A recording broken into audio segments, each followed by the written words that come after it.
Welcome to the Extra Literary Affairs podcast. We provide fiction reviews for the lit curious reader because why not try a little bit of everything?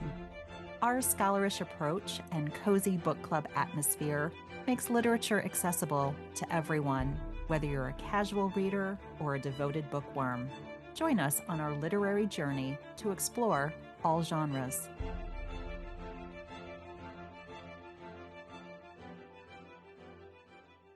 Welcome back to another episode of the Extra Literary Affairs podcast.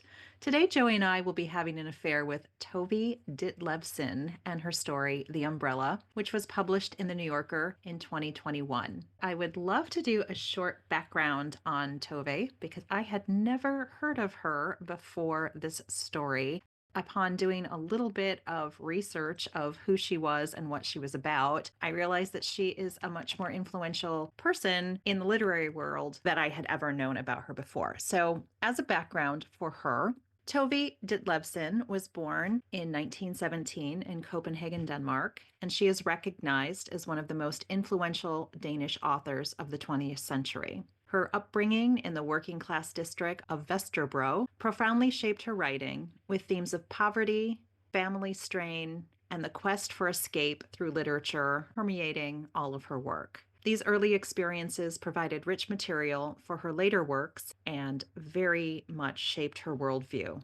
Ditlevsen discovered her passion for writing at a very young age, as she found solace and expression in the written word in ways she could not express that in her home environment. Her writing became an outlet through which she could explore and convey her complex emotions and thoughts. And incidentally, her early life was marked by a yearning for escape, which literature provided. Interestingly, to me, one of her most significant contributions to literature is her trilogy of memoirs comprising of 3 volumes, one called Childhood, one called Youth, and one called Dependency, which I thought was very curious. These works offer an intimate glimpse into her life, chronicling her journey from a troubled childhood to her battles with addiction and mental health. These memoirs are praised for their candidness and their literary prowess, solidifying her legacy as a writer unafraid to confront her own vulnerabilities. Her narratives often explore the complexities of the human condition, making her works both timeless and relevant to us today. And finally, Ditlevsen's commitment to writing about the marginalized and overlooked aspects of society has earned her a reputation as a voice for the voiceless. Her empathetic portrayal of characters struggling against societal constraints and personal demons offers solace and understanding to those who see themselves reflected in her stories. Joey, before I go any further, what was your experience with this author prior to reading the story? Like you, I have never heard of her, which seems a shame because I really love this story. When you were saying that she wrote an autobiographical trilogy or a memoir, same whatever, same thing. The titles and the fact that it's a trilogy made me think of Leo Tolstoy because he wrote a semi-autobiographical trilogy called Childhood, Boyhood, and Youth. So there seems to be a lot of similarity. So I wonder if that was part of her inspiration.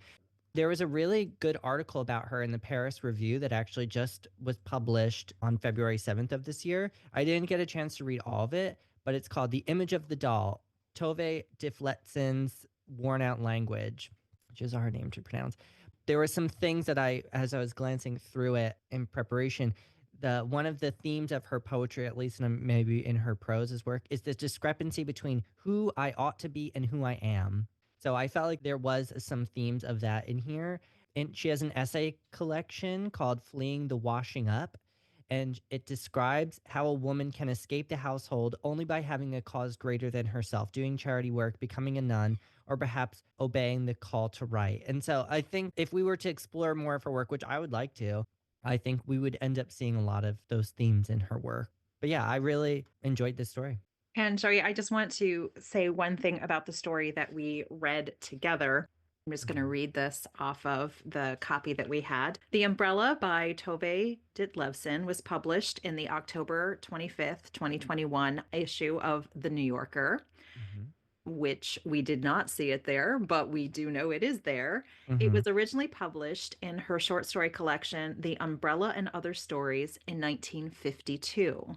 The story appears in a newly published translated collection called The Trouble with Happiness, which was published in April of 2022. And her memoir, The Copenhagen Trilogy, was republished and translated into English in 2019. And she died in 1976. And the reason that I put us in this time frame is that this story was written in the early 50s. So when I was reading it, I didn't have any context for the time frame in which it was written. And I was like, huh, very curious that there aren't a lot of timestamps that you could pick out. Was this a story from the 1800s? Was this a story from last week? I'm not really sure. Mm-hmm. And Joey, before we go any further, I think it would be useful for us to just look at a short summary of what this story, The Umbrella by Tove Ditlevsen, is about. Helga, an ordinary woman with unspoken dreams, lives a life of quiet dissatisfaction. Though average in appearance and ability, she harbors an inexplicable longing for something more. This is symbolized by her childhood memory of a beautiful woman with a radiant umbrella. Married to Egan, a mechanic who initially adored her uniqueness but soon settled into the same old routine, Helga dutifully fulfills her domestic role while remaining emotionally detached. When Egan turns to drinking and infidelity, she reacts with passive resignation. Her inner world is untouched by his outbursts. Her repressed desires surface when she secretly uses the money she had saved to buy an umbrella, an object representing the beauty and freedom she has always craved. For a fleeting moment, she revels in its possession, dancing joyfully through her apartment, engaging in her imagination. When Egan discovers the umbrella and destroys it in a fit of anger, Helga retreats into resigned acceptance, realizing that her dreams were never meant to be realized. The broken umbrella becomes a metaphor for her stifled aspirations, and she returns to her window, watching life pass her by as she always has, quiet, unfulfilled, yet strangely at peace with her fate. So that was the outline of the sketch of the story, but it does nothing to show us the beauty of the language that was used in this story. It's not complex, but she does give us some beautiful scenes to ponder. And Joey, I'm really curious, what was your first reaction upon reading the story? Well, I really love this story. And it's funny, you didn't mention how this was discovered. This was in the same PDF as Hills Like White Elephants by Ernest Hemingway, which we read last week. It was attached to that, and you mistakenly read it, not realizing that it was a different story. I'm sure eventually you were like, this doesn't make any sense for Hills Like White Elephants, but whatever. And then you were like, wow, I really actually love this story, so we should read it. And then we were like, yeah, let's do that. So anyway, happy accident. And I'm glad that you did that because I don't think I would have read that story if you didn't read it and be like, no, you should. My impression of it was that it really reminded me a lot of A Room of One's Own by Virginia Woolf. So I would retitle this An Umbrella of One's Own. In Very well done. homage. Yes. An homage to Virginia Woolf. And it reminded me of a book that I really do love, which is called The Convenience Store Woman by Sayaka Murata. And it's a very short novella, and I won't spoil it because it's super short. But the main character has a different idea of how life should be lived. It's contradictory to societal norms and expectations. I think that's a huge part of this story. I really liked Helga as a character, and I think there are aspects of her personality that I really aspire to embody. Mainly her ability to separate her internal and external lives.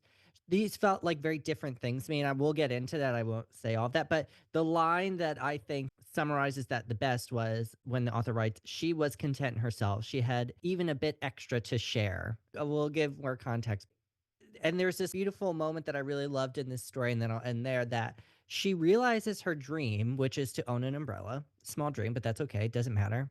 And then she immediately seeks it out and accomplishes that goal and is so fulfilled and so satisfied in that achievement that that's not something that I can relate to, unfortunately. But I was like, yes, Helga, yes. I love that for you. I want you to have this umbrella. And of course, the ending is heartbreaking, and I'm sure we'll talk about that. Yeah, thank you for that, Joey. I was considering the story a happy accident for us because as we were reading Hills Like White Elephants, which I loved, and immediately transitioned into the story that felt very different. I'm like, wait, what Hmm. is this? But it's also an observation story. We don't get a lot of background. And I think some of the themes about motherhood, communication, male female relationships, stifling of your own self to satisfy someone else's desires, like all of that was in the story that we read called The Umbrella. Hmm. Isn't that interesting? So, yes, it was a very happy accident of someone wiser than me pulled these two stories together. My initial feeling when I read this, it was beautiful. And I just want to read the first paragraph, Joey, because I just think that sets us in such a beautiful way. Everything about this story is perfect. What could be different about this story? And it was very, to me, very moody. So I'm just going to start here. Helga had always, unreasonably, expected more from life than it could deliver. People like her live among us, not differing conspicuously from those who instinctively settle their affairs and figure out precisely how, given their looks, their abilities, and their environment, they can do what they need to do in the world. With respect to these three factors, Helga was only averagely equipped. When she was put on the marriage market, she was a slightly too small and slightly too drab young woman with narrow hips, a turned up nose, and her only promising feature, a pair of large, questioning eyes, which an attentive observer might have called dreamy. But Helga would have been embarrassed if anyone had asked her what she was dreaming about. For me, the story set us up for a woman who has high expectations for what the world is like. She's aware of the limitations that society has put on her because she's not brilliant. She's not beautiful. She's not seen as the top 1% who's going to rule the world. And she has found a way to settle into that until, dun dun dun, for me, until she remembers this freedom and this experience of seeing this umbrella when she was a young girl. And I think that was a very pivotal moment in her life that she always had under the surface. I would really love to explore, Joy, what you think that umbrella and that whole unfolding of the story was about. But I was charmed by the way in which Tove put it out there for us. And I have had experience in my life, personally and professionally, with Scandinavians. And it feels like a Scandinavian story to me. Let's be real. These are the options you have in life. Go pick one of them and learn how to be happy in your station. That has been my experience where the conflict for me in those situations of, but I'm an American. The sky's the limit. Everyone can be exceptional. Everybody's exceptional. Make space for this. And it was just such an interesting for me culture clash. And one of the reasons that I love what we're doing on Extra Literary Affairs right now is that we are being very conscientious about picking narratives that are outside of our cultural lens. And that has Hmm. just been really great. So, Joey, thank you for making that space for us to do that. Yeah, there's definitely this difference in culture with that mentality of uniqueness and individualism where yes, everyone is raised in the United States, probably majority of like you're special no matter what you do. And then the cold hard reality is like you're probably not. You're probably just like kind of ordinary. But that first line of the story, which I'll just quickly read again. Helga had always unreasonably, and this are in between two dashes, expected more from life than it could deliver. And so we're set up to believe, oh, Helga is unrealistic. She wants too much. She's probably greedy. She probably comes from a wealthy family or something. You know, we have all of these assumptions that we make from the very first line, which is completely genius, I think. Because it's not until later that we realize that, oh no, it's not that she's unreasonable. All she wants is an umbrella and some space. Okay. Virginia Woolf would have loved this story. This is very Virginia Woolf story with the sentiment. But the unreasonable part was that she just wanted, I think she actually wanted to live alone. And I'll explain why I think that when we get to their dynamic, because when you were talking about this story originally off mic here, you were saying that, oh, potentially this could be a lesbian sort of story, or there could be some homosexuality in it, which I'd like for us to explore. I don't agree, but I would like to explore. And I see gays everywhere. I see the world through gay colored glasses. But I love that first line. The whole opening paragraph is great, especially the very last line. But Helga would have been embarrassed if anyone had asked her what she was dreaming about, because I don't agree that she would have been embarrassed. But that's just for me. I don't know. I think maybe the author or the narrator in this case, I don't want to say it's the author. I think the narrator is trying to get us to see Helga through the lens of her society and is trying to get us to be on the same side as them, but we don't have to. And I think that's amazing. Joey, thank you for bringing up my initial impression that we did talk about off mic, that I thought there Mhm. might have been a lesbian tendency in her. And the reason I thought that the first Lesbian tendency. time, but not on the second reading, Mhm. is that I came to a better understanding, I think, of the story on my second reading. On Yeah. my first reading, she was at 10 years old, which is kind of a pivotal time as people are starting, at least in my experience, sort Hormones, of yeah. figuring themselves out of like, ooh, what's this about?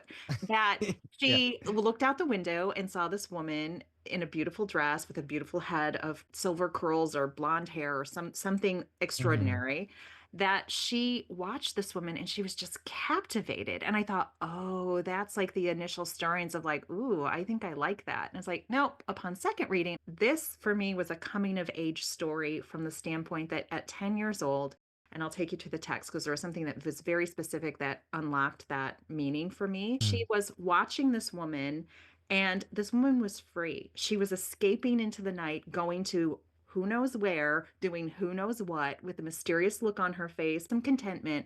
And the girl walks into her parents' room. She's like, I just saw a lady. There's a lady outside with an umbrella. And they're like, what are you doing up? And that is a disgrace. Yeah. They were not having it.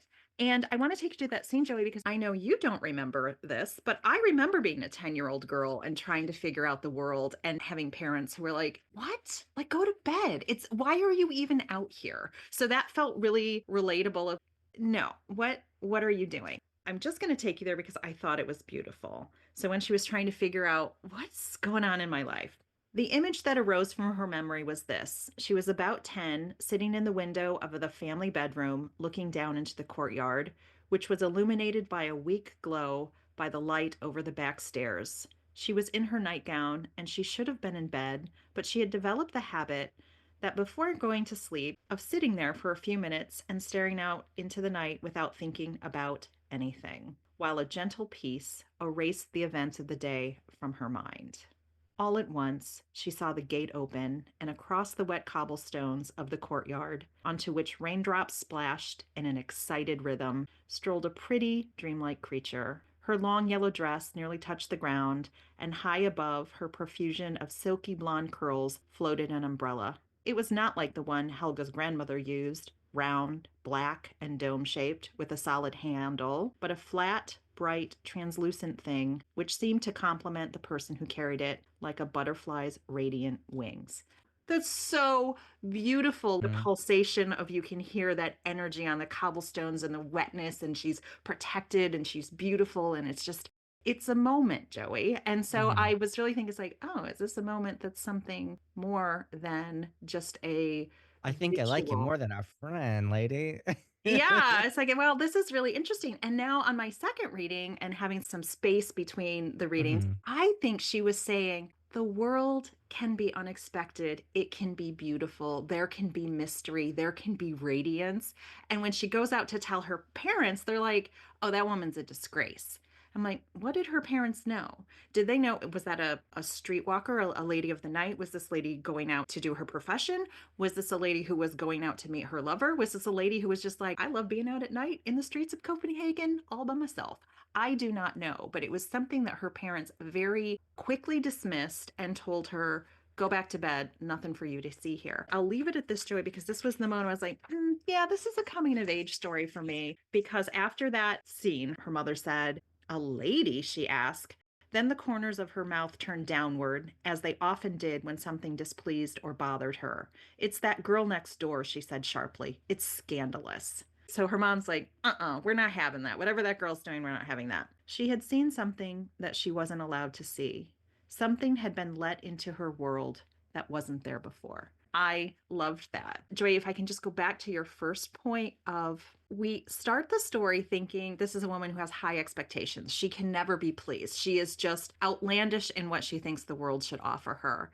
This is Mm. not what the story is at all. As you said, she wants the bare minimum of personhood. She just wants to be seen and allowed to do the things that make her happy. So I really appreciated that disjunction between being set up to think that this person is overly fussy or overly demanding, when I think Helga didn't demand anything from life and she got very little. And I was very disappointed and upset on her behalf until she has the epiphany of, I'm going to go get myself an umbrella and I'm going to have a moment of pure joy.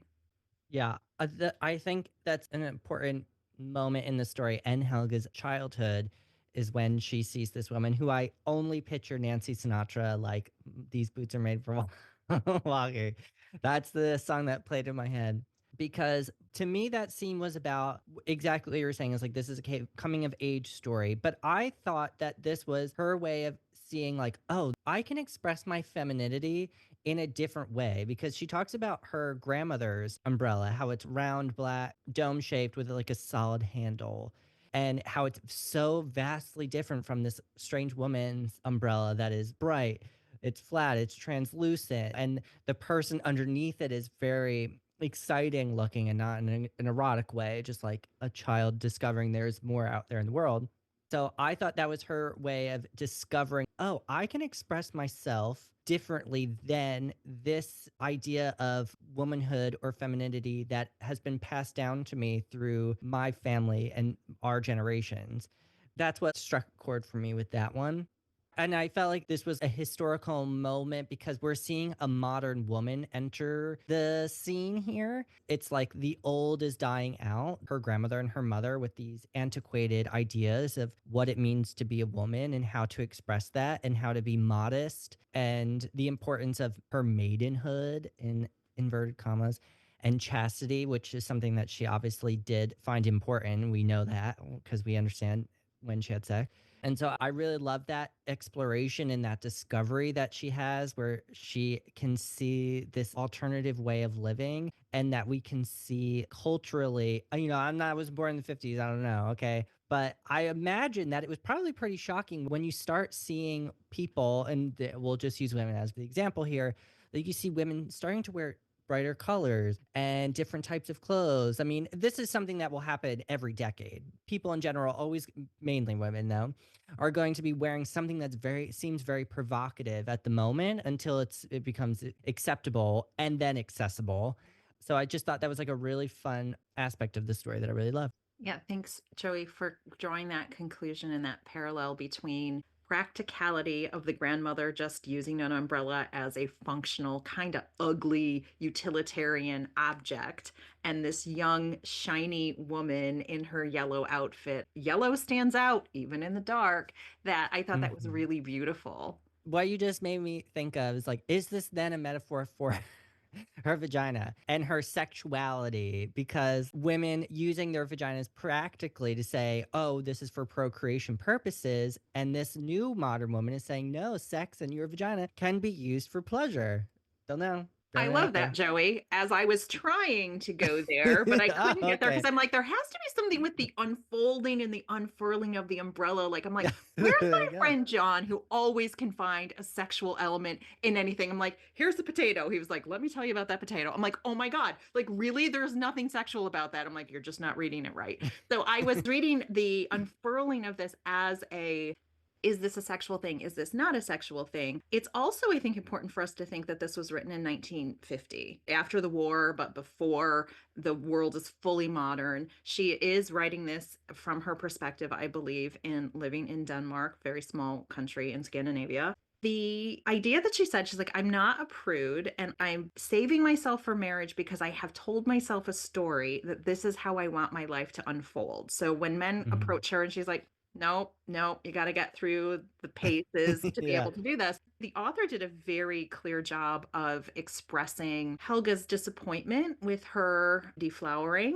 for lack of a better word. She was like, Hmm. that's it? Huh. I really thought the world was going to be different. She didn't complain because there's a lot of words in here about her mother would state something without making it sound like a complaint. It wasn't positive, but it wasn't technically a complaint. She's not whining like an American teenager in the 80s, like, oh my God, I hate this. She just will say something that has a negative tinge to it.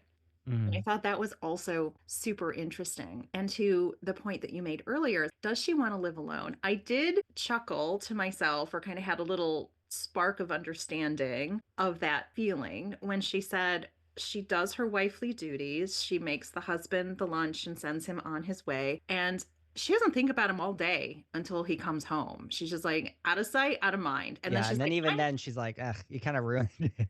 yeah, it's like, oh God, he has to come back. And what was interesting, Joey, because I think the reason this was resonating for me in relationship to Hemingway's Hills Like White Elephants was the acknowledgement of sex, the acknowledgement of things that are happening in that time period before we have reliable contraception or that we have Mhm. reliable family planning methods or access to safe healthcare in that way. Her husband said, we should have a kid. And I don't know why you're not already pregnant. Wait, I was let me like, just specify something. He says you should have a kid. He doesn't say ah, we. He only says you should have a kid because I highlighted that and said like, "What the hell?"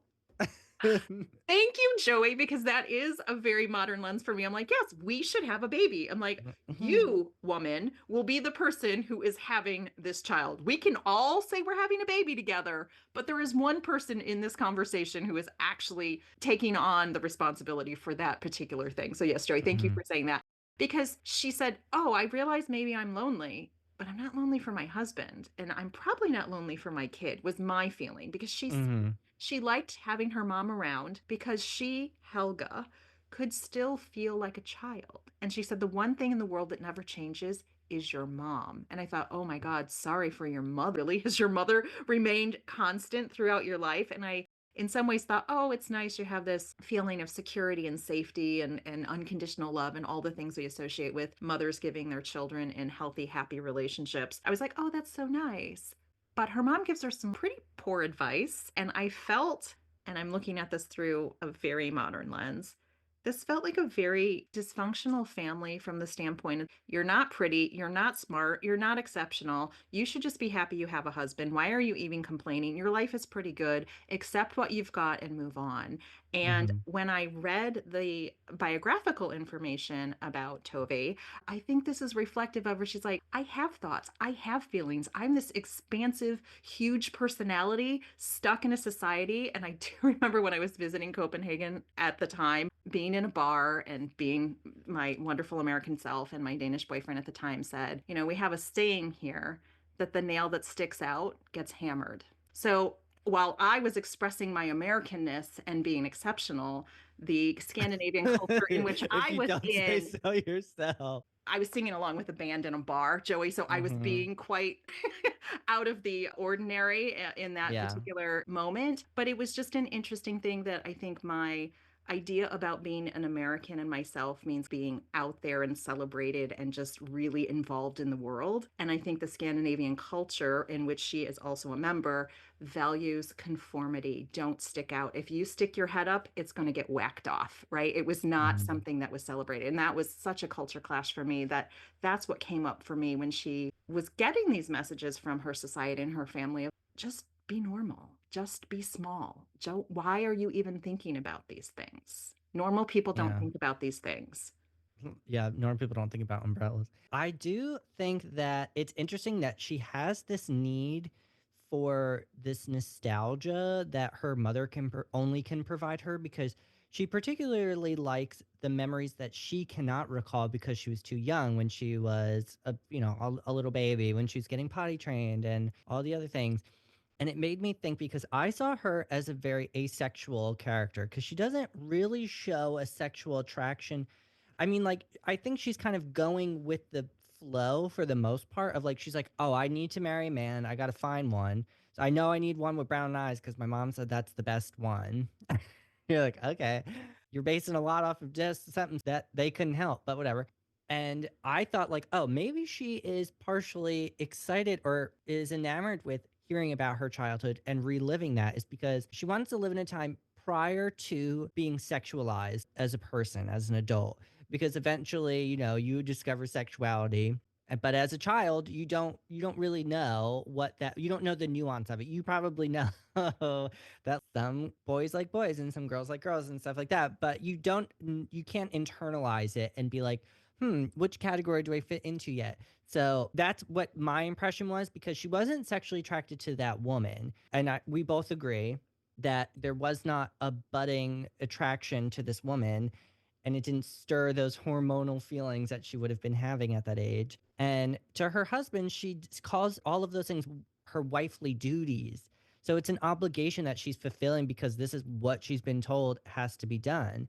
And I really hated when she first has sex, and I'll read the line. It's not vulgar, obviously. But for as long as it lasted, sex, obviously, he was proud of and delighted by Helga's carefully preserved chastity. And when they had put on rings and the presentation of her family was over, he took ownership of his property, rolling my eyes, on the prepared divan in his rented room. Everything was how it was supposed to be. She hadn't tricked him. So I was like, oh my God, that's so frustrating. Shut up. Obviously, not to the author, to her husband, who is obviously, and especially at this time, this high regard for chastity and maidenhood. And it's just like, oh my God, who cares? And the thing that I immediately thought of when the author writes she hadn't tricked him, which was, okay, obviously we all understand how vaginas work and hymens and stuff like that. But there are ways to get around that. Okay, that has happened. Watch some, not I'm not saying anything pornographic, but like there are women and the ones that I'm thinking about are usually in Islamic cultures where something might have happened. There might have been an accident where that was broken, or they could have been raped or something. And obviously, that is still a cultural norm for some people around the world. So there are tricks to get around it. So you don't know, sir. You don't know. Okay. So don't say she didn't trick you. I'm not saying she did. But all of that really just was so frustrating. And I think is just really highlights that Helga is just kind of going through the motions. She knows that she's supposed to remain a virgin before she gets married, or actually, I think they have sex right before they get married. Okay, yeah. I was like, wait, am I reading that wrong? So she kind of breaks from the norm in that. I don't know about in 1950 if it's like, well, you're going to get married, so just have sex now. I think she's asexual. Not that it matters, but I think that's what's going on here. Yeah, Joey, I just want to take you back to that scene because after they have sex, right? Hmm. And she's like, that's it? Like, really? Okay, that's great. Not great. And she says, now the course of her life was set. So it was the moment that she's like, okay, you do step one, you do step two. Okay, now we've had sex. Now I have to marry this guy. It's not what I had hoped, right? Yeah, It was sex is not not good. what I had hoped for. And that was very sad for me to kind of have that experience where it's just like, I'm just on a train and I'm moving in one direction. I'm just going through Hmm. all the stops because this is what a person does. So again, back to the hills like white elephants. We are moving in one direction and there is no changing our course now. It does not feel like Helga would make another choice. And so I think the joy as a reader of when she's like, hey, I just remembered something that might be awesome in my life. I want an umbrella. And I've always wanted an umbrella. And for me, an umbrella is freedom, creativity, expression, vibrancy in a way that her surroundings were not supporting. And when she gets it, I was like, okay, this is going to be so great. Leading up to that scene, when there was like, oh, yeah, I've been stashing away money to the side and I know exactly what I'm going to do with it. I'm like, oh, thank God you're leaving your husband. I am so excited. Get on the train and leave. It's Yeah. like, oh no, I'm not going to leave my husband. Don't be ridiculous. We don't leave our husbands. We just suffer through in 1952 that she gets the umbrella. And when he comes home and he sees how happy she is, like, why did he have to break it? Like, I'm like, what was it about? And then after he does it, he's like, yeah. The next day, I'm like, oh, I'm really sorry I did that. Don't worry, there'll be more umbrellas. And it was for me that same feeling I had in the story, the white elephant story, because the man's like, oh, go have the abortion. And then after you do that, our life will be great. It will, our life is just going to go right back to where it was. It's going to be great. The magic will be back. Everything's good. And the woman's like, you can never go back. And she was talking about a place, but I'm like, I think psychologically, she's like, if you take this away from me, we can never go back. And I think when he, in this story, when Helga's husband, Egon, when he breaks that umbrella violently, no questions asked, he just breaks it across his knee. And it was like, there you go.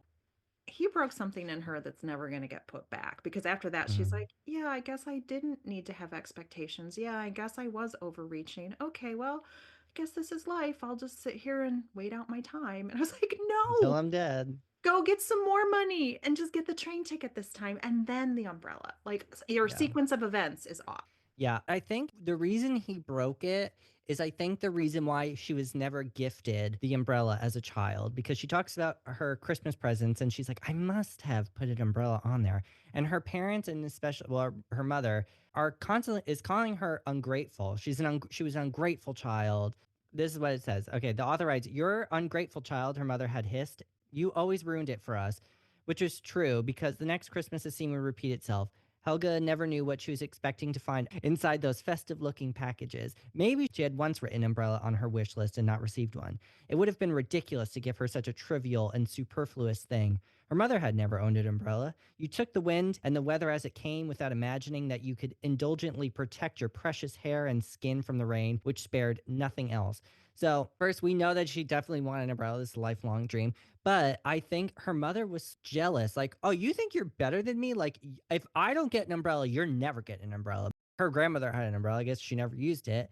But it was sort of like, you're not going to have a better life than I had. And her father specifically says, don't cook up fantasies. Like, don't lower yourself, but don't do that. Don't shoot for the stars, reach for like the shelf above us or something like that. And I think that Egon has that same mentality. It's like, you think you're better than me because you achieved a goal. He's clearly an unhappy person, and there is never going to be fulfillment for him, at least not in the way he set it up for himself. And I think he is very jealous of that in Helga, where he's like, what do you mean you're excited about an umbrella? Who cares about an umbrella? But she's like, no, this is what I want. I want to be that lady.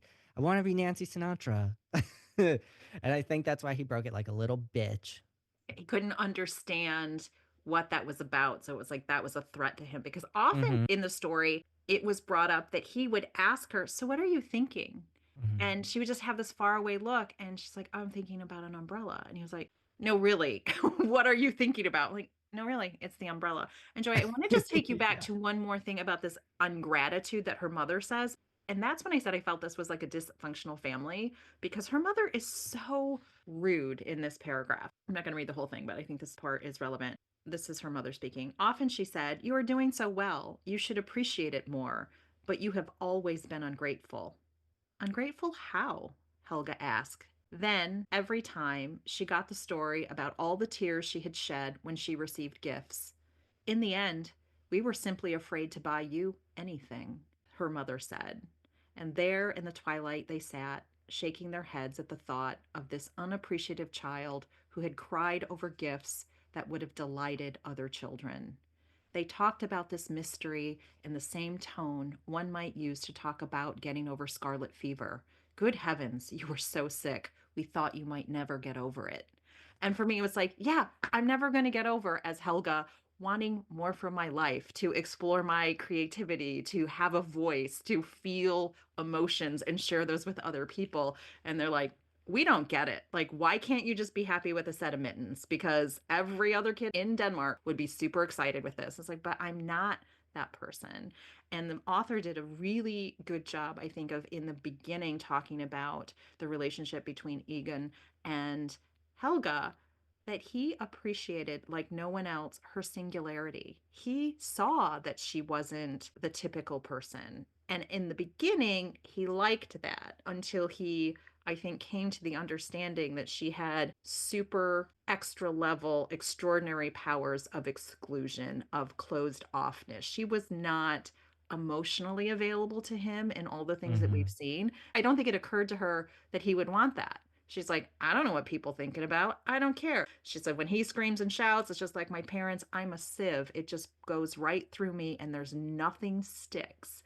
And I was like, oh, that sounds like a super healthy way to live your life. I was like, I think Mm-hmm. this woman has some things she might want to work through from that childhood experience. So, yeah, that was just very interesting to me that often we say someone will fall in love with your quirks. And then down the road, they're like, you know what? I can't stand your little quirk. That little quirk is not the thing that I love anymore. It is the most excruciating thing. And so when he broke the umbrella, I thought, did he finally see that there is this richness in her that he will never access. And he was just really, really bummed out and did not have a way to express that. But then he was like, sorry, sorry, we're still going to be married. Don't worry. And I'll get you a new umbrella and everything will be fine. Don't worry. It's like some things you break cannot be unbroken. And I feel that that was something that he broke in her spirit that's just maybe not going to come back because she's like, oh, right, I should just go back to thinking everything's flat and zero and gray. And that's the safest way to be. Yeah, I totally agree that Egon is like, you have something very special I'll never be able to achieve no matter how hard I try. It's just not in me. And I can't just be satisfied that you have it. Even though, like you said, realized that she was a singularity and he saw that there was more to her than the average woman that was in his vicinity, but he eventually grew to resent her for it. I'm not sure why that happened, but he definitely was always trying to get a rise out of her. Like, connect to me, even though she was very disconnected, but I don't think that that was ever something that she desired, was to feel this very deep personal connection to another person, including her husband. Maybe to her mother to an extent, but definitely not to a spouse. And she was like, I should be mad about him cheating, but I'm really not. She's like, I'm imagining him with other women. It's just like, it's not doing it for me. I don't care enough. The conclusion of the story, I think, is very open to interpretation because I'll read the last paragraph. Helga smiled distantly at her husband. It was as if he had suddenly caused some string inside her to vibrate slightly, maybe because he had shown her the limits of her potential before it flowed out into nothingness. She didn't think about it like that. She just thought, this is exactly as if I had cheated on him and he's forgiven me. And she nodded seriously and absently, as if to a child who wanted to take a star down from the sky and give it away, when he, intensely occupied with screwing a new bulb into the ceiling fixture, said to her over his shoulder, "You'll get another umbrella." It's definitely still going through the motions, but I don't really understand. Maybe I just need to sit with it a bit more. But when she says, this is exactly as if I had cheated on him and he's forgiven me, he says he didn't. And she was like, it doesn't even matter if he did. I really don't care now. Maybe she felt like, oh, in this scenario, the thing that would have to happen, because she talks about a little bit earlier that her mother would be like, there's other men, there's other women for him, and there's other men for you, which, yes, go ahead, queen, okay? Not that I support infidelity, but it's 1950. You're probably not getting divorced, so get back at him, I guess. But like this experience of there is this level of trust that you can never really regain. I won't speak for other people, but if it were me, I would feel like, oh, there's no way I could gain that trust back. If my spouse cheated on me, that's a done deal. I don't think that's something that I could come back from. Again, not speaking to other people. That's their own business, not mine. But I think that is how I interpreted it, was like I trusted him with this umbrella, with this dream of mine, and I was expecting him to support me in it, and he literally broke it in half. In a violent way after Yeah. coming home unexpectedly and finding her in, I think the words that she had used was her exquisite joy. Her joy was pristine. And I Mhm. love that idea. It was her moment. But Joey, thank you for reading that last bit for us because the sentence where she talks about a child who would take a star down from the sky and try to give it away. At the same time, her very utilitarian husband is reaching up to put a new light bulb into the light in their apartment. Mhm.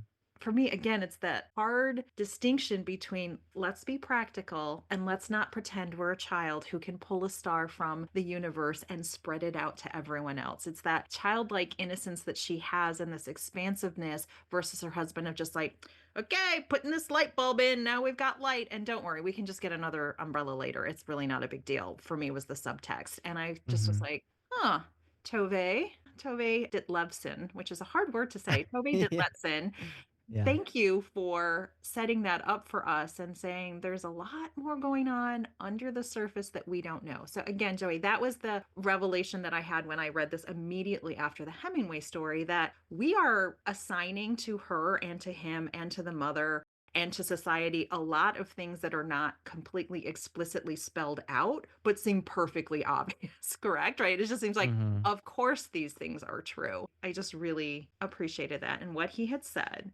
you'll get another umbrella.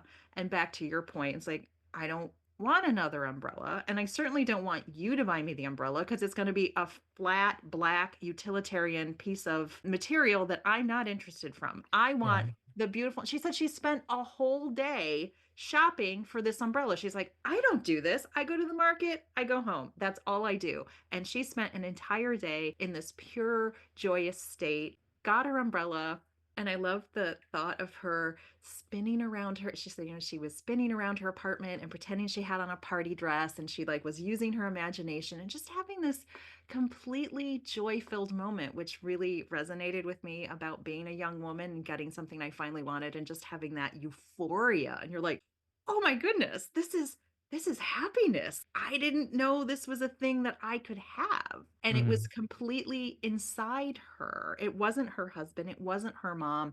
It was her own blossoming into a person who could feel this great joy. And I think that's why it was so tragic for me. She had that for, let's say, an hour or two, and her husband comes home and ruins everything. So I was very upset with the ruiner. Yeah. And like, what will happen the next day? 5 years from now? Does she get pregnant? Does she not get pregnant? Does she stay? Does she go? It's all such a big question mark, but I don't think Mhm. she's going to be happy because she went back to, he saved me from my longing for something better than I have. Lucky me, he came and told me, don't do that before I got carried away and thought the world was going to be better than it actually was. Do you know, I don't agree. I don't agree with, but I see what you're saying, but I have a different take because one of the lines is few people after Egon has broken the umbrella, she thinks few people even once in their lives dare to make the inexpressible real. And I think she was disappointed, obviously, because she loved this umbrella, but I think she realized, like, oh, I can be satisfied again, to me, in my interpretation, that she was like, I could be satisfied and I realized a dream, fulfilled it, and was able to luxuriate in that process and that achievement.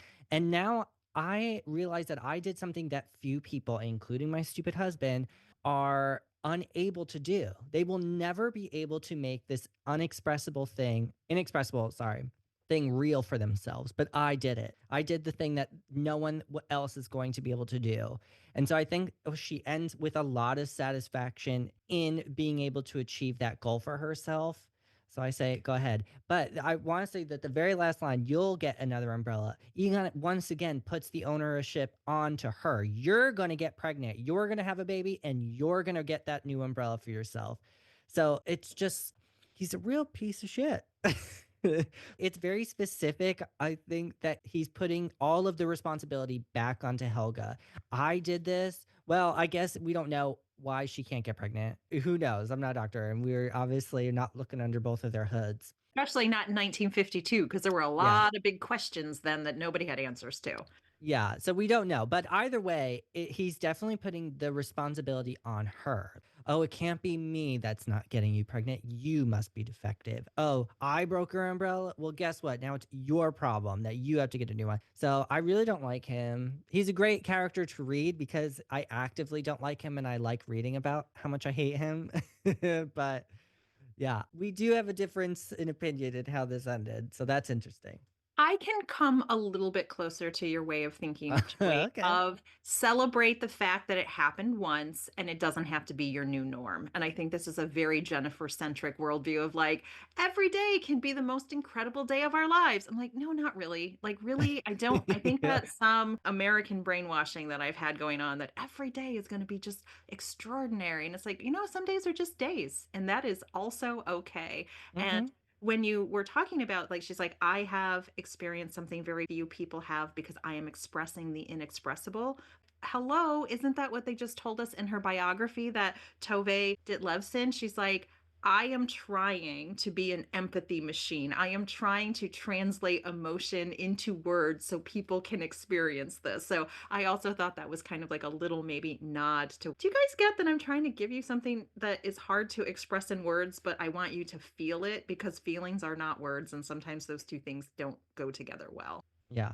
I mean, I think she nailed it because we, as the reader, are like, Team Helga, yeah, girl, we want you to get that umbrella. We want you to twirl around and pretend you're that strange lady that you saw in the courtyard. And it's obviously very devastating for Helga and for the reader when Egon decides to break her umbrella after saying that he cheated on her. It's like, God, you're really kicking her while well, she's not really down, but typically someone would be down when their husband's like, I cheated on you. And you're like, for literal what?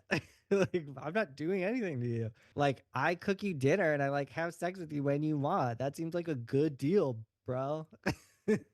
Well, that was her mother's setup. She's like, "You don't know how good you have it, daughter. Like, this is just life. Like, don't Hmm. overreach." And I appreciated that you brought us to the passage where her father also said, "Don't get these fanciful ideas. Don't raise Yeah. yourself too far above your station." And I think there is some practical wisdom in that. They often do these happiness surveys and they say Finland is the happiest place on earth. And they're like, "Well, please describe why that is," because they don't expect much. Not in a bad way, but they're just like, you're here, you're alive, you have a roof over your head, you have some food in your belly, you're winning at life. And we're like, oh, wait, the American dream, like, but I don't have a Tesla and I don't have 6 kids and I'm not flying on my private jet. So I think I'm losing at life. When they talk about, can you culturally say who's the happiest nation on earth, and Finland, like for 8 years in a row, keeps winning? And we're like, I've met the Finns. They're not necessarily life of the party jovial. And it's like their band of happiness and their ability to be satisfied with life as it is, I think, is one of the things that gets called out in these surveys. And I know these are huge stereotypes, but I think lesson to self,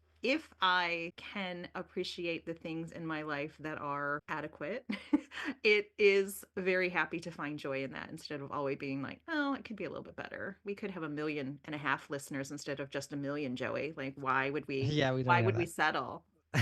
We don't have a million listeners. That'd be really cool. When you were saying that, it reminds me of Little Flower in The Smallest Woman in the World by Clarice Lispector, who's like, I'm just pretty happy that I didn't get eaten today. I did not get Um, eaten today. yeah. Correct.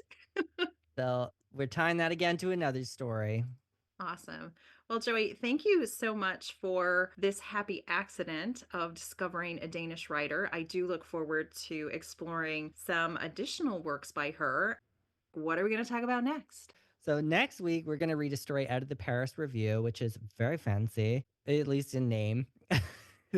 It's called Two Sisters by Ludmila Petrusevskaya. That sounds great, Joey. Again, expanding our works out to other authors who are not necessarily writing in English, and we can enjoy these new translations that are coming out. And anything in the Paris Review is fair game as far as I'm concerned. So thanks for taking us there. Thank you for listening to the Extra Literary Affairs podcast. We hope you enjoyed today's discussion. And don't worry, it'll be our little secret if you stepped out of your literary comfort zone. Looking for more ways to connect with us? Check out our link tree to follow us on TikTok, YouTube, Blue Sky, and Storygraph. And for the really lit curious, check out our website at extraliteraryAffairs.com.